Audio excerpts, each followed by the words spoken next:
बहू का तकिया कलाम। सिद्धि की एक आदत थी। उसे इंग्लिश के शब्दों को अपनी हर बात के बीच में बोलने का बड़ा शौक था, खास तौर से स्टॉप। स्टॉप मम्मी जी, ये क्या कर रही हैं? बिल्कुल स्टॉप हो जाइए। कितनी बार कहा है कि किचन में कुछ भी सामान इधर उधर करने से पहले पूछ लीजिए। अरे क्या स्टॉप स्टॉप करती रहती है। तेरा बस चले तो पूरी दुनिया स्टॉप करा दे। और हाँ, सामान इधर उधर नहीं, मैं बस ये देख रही थी कि चीनी कहाँ है। चाय पीने की तलब थी। स्टॉप मम्मी जी, अब ये मत बोलिए कि आपको ये भी नहीं पता कि किचन में चीनी कहाँ होती है। सास को सिद्धि की बात बिना सर पैर की लगती है। वो उससे बहस नहीं करना चाहती, सो वहां से निकल जाती है। सिद्धि कमरे में। स्टॉप, मैं कहती हूँ बिल्कुल स्टॉप। मैंने कहा बिल्कुल स्टॉप। नहीं करता स्टॉप बिल्कुल। अरे यार, बिजली की वायर जोड़ रहा था, तुमने स्टॉप होने के लिए बोला और ये देखो क्या हुआ, करंट लग गया। अब करंट लगने पर चिल्ला रहा हूँ तो भी स्टॉप। अरे चाहती क्या हो तुम? स्टॉप, मैं क्या चाहती हूँ? अरे अब कैसे स्टॉप हो जाऊं? मेरा मतलब है स्टॉप स्टॉप। सिद्धि फिर चली जाती है सब्जी वाले के पास। भैया, वो बैंगन किलो और आलू 5 किलो। Stop stop. काफी देर होने के बाद भी सिद्धि को उसका सामान नहीं मिलता। क्या है भैया, कब से बोल रही हूँ आलू 5 किलो, बैंगन 2 किलो, फिर दे क्यों नहीं दे रहे हो? भैया स्टॉप। बहन जी, मैं तो 2 मिनट में तोल दूं, लेकिन आप ही तो बोल रही हैं स्टॉप। अब इतनी तो अंग्रेजी हम भी जानते हैं ना कि स्टॉप का मतलब होता है कि रुक जाओ, तो रुक गए भाई। अरे यार, क्या लोग हैं। स्टॉप। अरे तोलो तोलो चलो। किसी तरह सामान लेकर सिद्धि घर आती है, जहां वो देखती है कि ढेर सारे मेहमान बैठे होते हैं। सिद्धि आते ही जोर से चिल्लाती है, स्टॉप!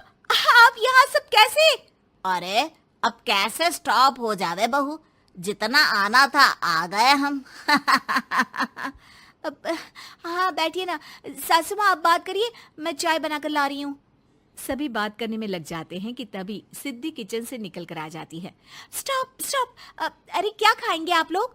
पकौड़ी बना दूं या चीला, या फिर इडली बना दूं? अरे जो मर्जी बना दो, बस ले आओ जल्दी से बहू, इन लोगों को निकलना है, कोई जरूरी बात करने आए हैं। अच्छा स्टॉप। सिद्धि स्टॉप वाला अपना तकिया कलाम बोलकर निकल जाती है, लेकिन थोड़ी देर बाद जब वो कमरे में चाय नाश्ते के साथ आती है तो जरूरी बात हो गई आप लोगों की, या मेरे डर से शांत हो गए कि चुप हो जाओ, सिद्धि आ गई है। बोलिए ना। बस जैसे ही सिद्धि ने कहा बोलिए ना, घर में चकर पकर की आवाज गूंजने लगती है।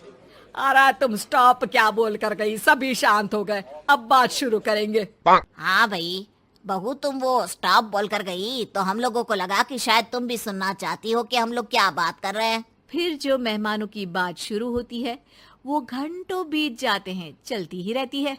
अरे तेरे स्टॉप के चक्कर में दोपहर हो गई, अब जाकर सबके लिए जा खाना बना कर लिया। तभी स्टॉप नहीं बोला होता तो अब तक बात खत्म हो चुकी होती। बेचारी सिद्धि करती भी क्या, खुद के स्टॉप बोलने की आदत से खुद ही परेशानी मोल लेती है। आप लोग खाना खाकर जाइए, हाँ मैं जा रही हूँ बनाने। मम्मी जी, लेकिन स्टॉप, मैं ना खाना बना कर लाती हूँ। सिद्धि सबको खाना खिलाकर विदा करती है। पूरी तरह से थक चुकी सिद्धि शाम को पार्क में वॉक करने जाती है। स्टॉप यार, आज तो मैंने बहुत खा लिया, पेट लग रहा है कि फट ही जाएगा। सहेली एक जगह खड़ी होकर सिद्धि की बातें सुनती है। सिद्धि उसे दिन भर की सारी बातें कहती हैं। स्टॉप यार स्टॉप, चल मैं घर जा रही हूँ। सोचा था थोड़ा वॉक कर लूंगी, पेट हल्का हो जाएगा। सारा दिन काम कर करके थक भी गई थी, लेकिन यार तेरे कारण बस खड़ी ही रह गई। वैसे तो पार्क करने क्या आई थी? और यार बड़ी अजीब लड़की है, मैंने कितनी बार बोला कि मैं वॉक पर आई थी, लेकिन तू स्टॉप स्टॉप बोलकर रोक लेती थी मुझे। यार प्लीज अब तू जा, मैं वॉक करके ही घर जाऊंगी। ओ यार, वो स्टॉप तो मेरा तकिया कलाम है। घर के सभी लोग सिद्धि के स्टॉप से परेशान थे। वे कभी उसके बोलने पर स्टॉप हो जाते तो मुसीबत आ जाती, कभी नहीं होते तो भी मुसीबत आ जाती। अरे मैं तो इस बहू के तकिया कलाम से परेशान हो गई हूँ।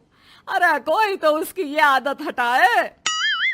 देखो माँ, ये जो आदत होती है ना, जब तक खुद की जान पर न बन जाए आदत छूटती नहीं। अरे उसकी जान पर बनाए उससे हमें क्या, हम लोगों के लिए तो ये परेशानी का कारण बनती ही जा रही है। उधर सिद्धि खुद सोचती है, अरे यार, पहले बाजार से देर, फिर दिन का सारा खाना, और फिर पार्क में मैं टहल भी नहीं पाई। क्या करूं? इस तकिया कलाम के कारण मैं खुद ही परेशानी झेल लेती हूँ। एक काम करती हूँ, आज से सोच समझकर बोला करूंगी। बहू स्कूटी उठाती है और निकल जाती है, लेकिन जैसे ही वो बीच चौक पर पहुंचती है, स्कूटी फिसल जाती है और वो नीचे गिर जाती है। हाय रे, कोई तो बचाओ, किसने टक्कर मार दी मुझे? कितना दर्द हो रहा है, कोई तो डॉक्टर के पास लेकर चलो। स्टॉप। बस जैसे ही बहू स्टॉप बोलती है, सारे वहीं रुक जाते हैं। बड़ी घमंडी औरत है, एक तो हम बचा रहे हैं, ऊपर से देखो स्टॉप बोल रही है। स्टॉप, कोई नहीं है क्या इस पूरे शहर में? बहू अपने तकिया कलाम की रट लगा कर रखती है। स्टॉप, कोई है? कोई स्टॉप? लोग उसकी मदद के लिए आगे तो आते हैं, लेकिन जैसे ही उसका तकिया कलाम सुनते हैं, वहां से निकल जाते हैं। तभी कहीं से उसका पति लौट रहा था।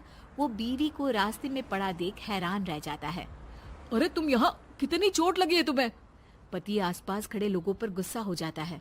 आप लोगों को दिखाई नहीं दे रहा कि मेरी बीवी को चोट लगी है? कोई भी नहीं है जो उसे उठाकर बिठा सके? अरे भाई साहब, कोई क्या मदद करे इस महिला की? और इतनी घमंडी है, जब भी इन्हें उठाने की कोशिश करो स्टॉप स्टॉप बोल देती है। स्टॉप! ये क्या बोल रहे हैं आप लोग? मैं पिछले आधे घंटे से दर्द सह रही हूँ। स्टॉप! पति समझ जाता है कि मामला क्या है। वो सर पर हाथ रख लेता है, लेकिन जल्दी ही बीवी को डॉक्टर के पास ले जाता है। ओह, इन्हें तो बहुत ज्यादा चोट लगी है। आप लोगों ने इन्हें लाने में कुछ ज्यादा ही देर कर दी है। रुकिए, मैं चेक करता हूँ। डॉक्टर जैसे ही बहू के पास पहुँचता है। हाँ तो मैम, कहाँ चोट लगी है आपको? यहाँ। स्टॉप! डॉक्टर देखते देखते अचानक रुक जाता है। अब भी स्टॉप? अरे नहीं नहीं डॉक्टर साहब, अब तो सपने में भी स्टॉप नहीं बोलूंगी।